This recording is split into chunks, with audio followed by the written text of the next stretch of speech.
అందరికీ నమస్కారం.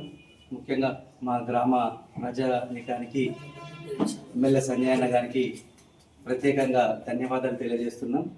గత 5 సంవత్సరాలలో నేను సర్పంచ్గా ఎన్నిక కాబడిన ప్రజలందరి ఏకాభిప్రాయంతో ఎలక్షన్లో గెలిచి సర్పంచ్గా ఎన్నికబడిన అప్పటి నుండి సంజయన్న అండదండలతోటి గ్రామంలో చేసిన అభివృద్ధికి ఇప్పుడు జరిగే సర్పంచ్ ఎన్నికల్లో గ్రామస్తులు, అన్ని కులాల సంఘ పెద్ద మనుషులు, మహిళా సోదరిమణులు, యూత్ సభ్యులు అందరూ కలిసి సర్పంచ్గా నన్ను ఏకగ్రీవం చేయడం జరిగింది.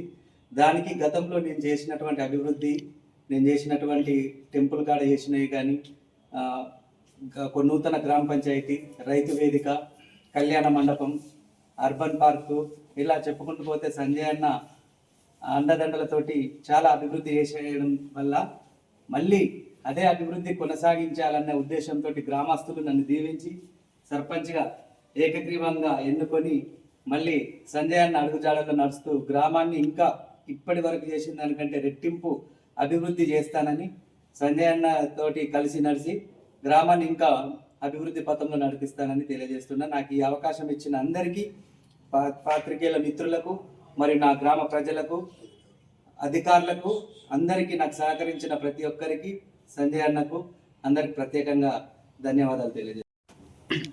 చాలా సంతోషం. ఈరోజు విద్యావంతుడు, నిరంతరం ప్రజాసేవలో ఉంటున్న అంబార్పేట మాజీ సర్పంచ్ ఈరోజు సర్పంచ్గా మళ్ళీ గ్రామస్తులందరి చేత ఏకగ్రీవంగా ఎన్నుకోవడం అనేది చాలా సంతోషంగా ఉంది. గుడిసెల గంగాధర్ విద్యార్థి దశ నుంచి కూడా చాలా కష్టపడి చదువుకొని ఒక దివ్యాంగుడైనా కానీ ఆత్మవిశ్వాసంతో అంబార్పేట లాంటి చైతన్యవంతమైన గ్రామం, జైత్యాలకు అతి దగ్గర ఉన్న గ్రామం, అక్కడ నుండి సామాన్య కుటుంబం నుంచి వచ్చి, ఒక గీత పరిశ్రమ కుటుంబం నుంచి వచ్చి పోస్ట్ గ్రాడ్యుయేషన్ కూడా చదివి నాతో పాటు కలిసి పనిచేస్తూ నన్ను అన్ని విధాల నిరంతరం నాకు ఈ పని కావాలి, ఆ పని కావాలని చిన్న పిల్లలాగా ఓసారి కొట్లాడి కూడా ఇంట్లో తల్లిదండ్రులతో నాకు ఇది కావాలంట ఆ రకంగా అలిగి అయినా సంతోషంగా అయినా మెప్పించి ఆ గ్రామానికి ఏదైతే అభివృద్ధి పనులు చేసిండ్రో ఈరోజు ఆ గ్రామస్తులంతా ఏకగ్రీవంగా గెలిపించినందుకు అంబార్పేట గ్రామస్తులందరికీ కూడా పేరు పేరున ధన్యవాదాలు తెలియజేస్తూ గంగాధర్కు శుభాకాంక్షలు తెలియజేస్తా ఉన్నాను.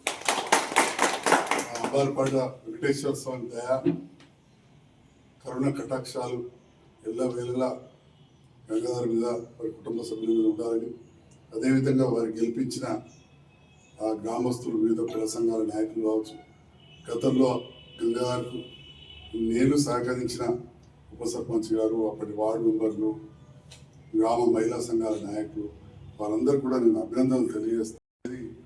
మా సొంత గ్రామం లాగానే, అంతర్గ్రామం లాగానే మా ఇంటి దేవుడు అక్కడ, మా ఇలవేల్పు వెంకటేశ్వర స్వామి అక్కడే ఉంటారు.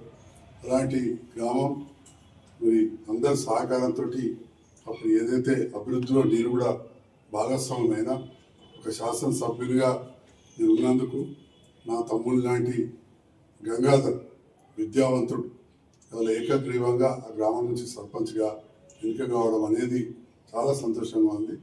అక్కడే కాకుండా దాదాపు జగిత్యాల నియోజకవర్గంలో 8 గ్రామాలు ఇప్పుడు ఏకగ్రీవమని, అందులో 7 నా కోసం గత ఎలక్షన్లో పనిచేసిన వాళ్ళే, ఇంకొకరు కూడా ఇప్పుడు ప్రభుత్వంతో కలిసి పనిచేస్తున్న వారే. అంటే దాదాపు 8 మంది కూడా ఇప్పుడున్న ప్రభుత్వంతో కలిసి పనిచేసే వాళ్ళను ఏకగ్రీవంగా గెలిపించారు. మిగతా చోట్లలో కూడా తప్పకుండా ప్రభుత్వంతో కలిసి పనిచేసే వాళ్ళని గెలిపిస్తానని చెప్పి నేను ఆకాంక్షిస్తా ఉన్నా. మన గౌరవ మంత్రివర్యులు పొన్నం ప్రభాకర్ గౌడ్ గారి ఆహ్వానం మేరకు నేను హుస్నాబాద్ సభకి వెళ్ళింది. ఇక్కడ చాలా స్పష్టంగా ముఖ్యమంత్రి గారు తెలియజేయడం జరిగింది. చాలా స్పష్టంగా చెప్పారు, ప్రభుత్వంతో కలిసి పనిచేసే వాళ్ళని గెలిపించుకోండి, ప్రభుత్వంతో కలిసి పనిచేయండి, మీ గ్రామాలను అభివృద్ధి చేసుకోండి అని చెప్పారు.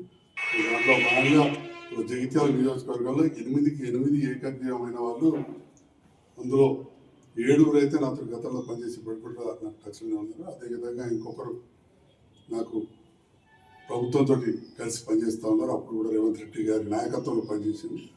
ఈ అన్ని గ్రామాలలో కూడా తప్పకుండా ప్రభుత్వంతో కలిసి పనిచేస్తూ గతంలో కంటే ఎక్కువ అభివృద్ధి చేసేదానికి నిరంతరం కృషి చేస్తానని చెప్పి తెలియజేస్తాను.